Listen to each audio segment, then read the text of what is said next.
Bangladesh Myanmar সীমান্তের অটুট দুর্গ ইনভিনসিবল 11।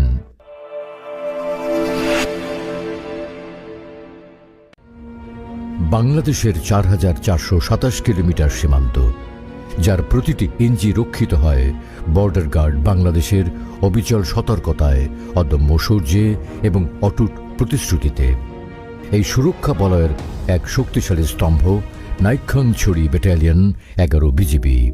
18 ডিসেম্বর 1958 চট্টগ্রামের ডাবল মুরিংয়ে ইপিআর 11 উইং হিসেবে যাত্রা শুরু। ৬৭ বছরের গৌরবময় এই ইতিহাস আজ আরও দৃপ্ত, আরও উজ্জ্বল।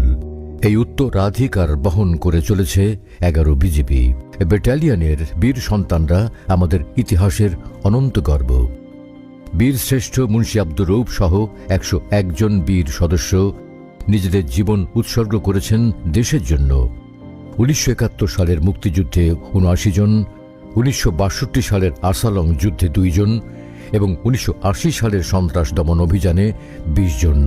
তাদের রক্তে রঙিন হয়েছে আমাদের স্বাধীনতা, নিরাপত্তা ও অস্তিত্ব। জাতি তাঁদের প্রতি শ্রদ্ধাভরে চিরকৃতজ্ঞ। 11 বিজিবির দায়িত্বপূর্ণ, অত্যন্ত চ্যালেঞ্জিং 34.5 কিলোমিটার বাংলাদেশ মায়ানমার সীমান্ত এবং নাইক্ষ্যংছড়ি জোন হিসেবে মোট 62.5 কিলোমিটার দুর্গম পাহাড়ি অঞ্চল। এই অরক্ষিত বনাঞ্চল, খাড়া পাহাড় আর কঠিন ভূপ্রকৃতি প্রতিটি টহল, প্রতিটি অপারেশনকে করে তোলে চরম চ্যালেঞ্জিং।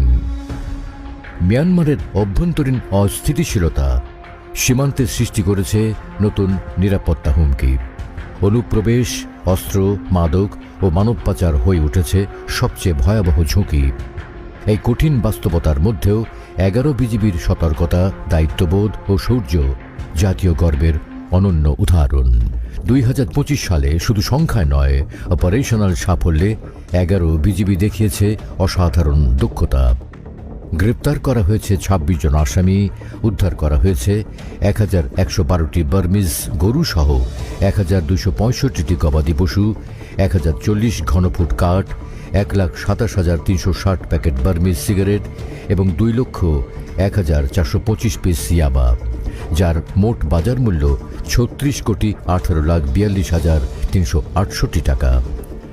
প্রতিটি অভিযান দেশের ভবিষ্যৎ প্রজন্মকে সুরক্ষিত